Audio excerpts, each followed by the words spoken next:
शीर्षक 15वीं पुतली सुंदरवती, लेखक सिंहासन बत्तीसी। 15वीं पुतली सुंदरवती की कथा इस प्रकार है।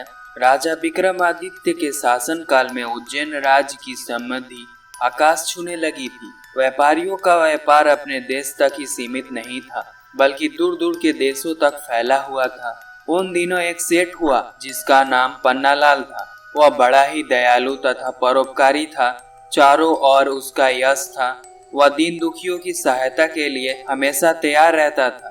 उसका पुत्र था हीरालाल, जो पिता की तरह ही नेक और अच्छे गुणों वाला था। वह जब विवाह योग्य हुआ तो पन्नालाल अच्छे रिश्ते की तलाश करने लगा। एक दिन एक ब्राह्मण ने उसे बताया कि समुद्र पार एक नामी व्यापारी है जिसकी कन्या बहुत ही सुशील तथा गुणवती है। पन्नालाल ने फौरन उसे आने जाने का खर्चा देकर कन्या पक्ष वालों के यहाँ रिश्ता पक्का करने के लिए भेजा।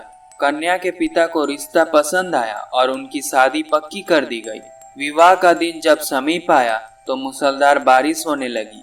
नदी नाले जल से भर गए और द्वीप तक पहुंचने का मार्ग अवरुद्ध हो गया। बहुत लंबा एक मार्ग था, मगर उससे विवाह की तिथि तक पहुंचना असंभव था। सेठ पन्नालाल के लिए यह बिल्कुल अनदेखा था। इस स्थिति के लिए वह तैयार नहीं था, इसलिए बेचैन हो गया। उसने सोचा कि शादी की सारी तैयारी कन्या पक्ष वाले कर लेंगे और किसी कारण बारात नहीं पहुंची तो कन्या पक्ष को ताने सुनने पड़ेंगे, जगह जगह लोग हंसेंगे। जब कोई हल नहीं सूझा तो विवाह तय करने वाले ब्राह्मण ने सुझाव दिया कि वह अपनी समस्या राजा विक्रमादित्य के समक्ष रखें। उनके अस्तबल में पवन वेग से उड़ने वाला रथ है और उसमें उपयुक्त होने वाले घोड़े हैं। उस रथ पर 8-10 आदमी आराम से चल जाएंगे और विवाह का कार्य शुरू हो जाएगा। बाकी लोग लंबे रास्ते से होकर बाद में सम्मिलित हो जाएंगे। सेठ पन्नालाल तुरंत राजा के पास पहुंचा और अपनी समस्या बताकर हिचकिचाते हुए रथ की मांग की। विक्रम ने मुस्कुराकर कहा कि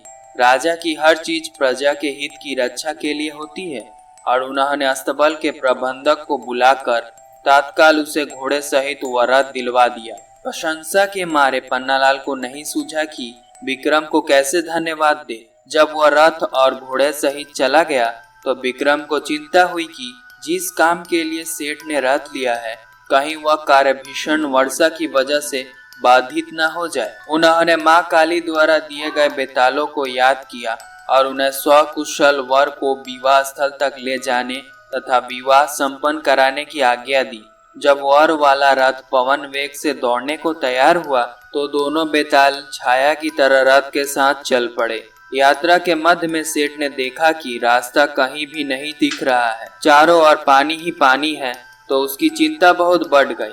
उसे सूझ नहीं रहा था क्या किया जाए। तभी विश्वास न किया जाने वाला घटना घटी।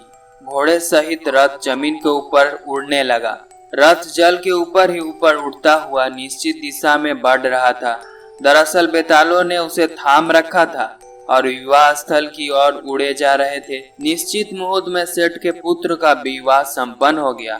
कन्या को साथ लेकर जब सेठ पन्नालाल उज्जैन लौटा तो घर के बदले सीधा राज दरबार गया। विक्रमादित्य ने वर वधू को आशीर्वाद दिया।